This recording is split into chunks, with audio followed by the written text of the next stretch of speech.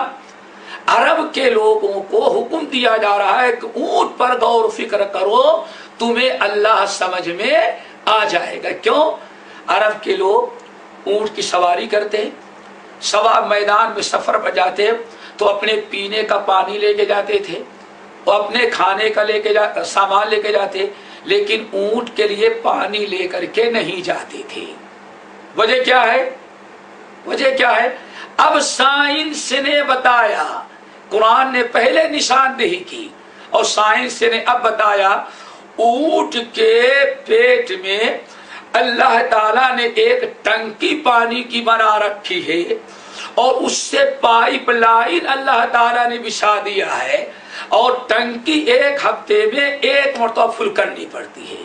ہفتے میں ایک مرتبہ اونٹ پانی پی لیا، ضرورت کے تحت اسی پائپ لائن سے اس کی اتڑی میں پانی پہنچتا رہتا ہے۔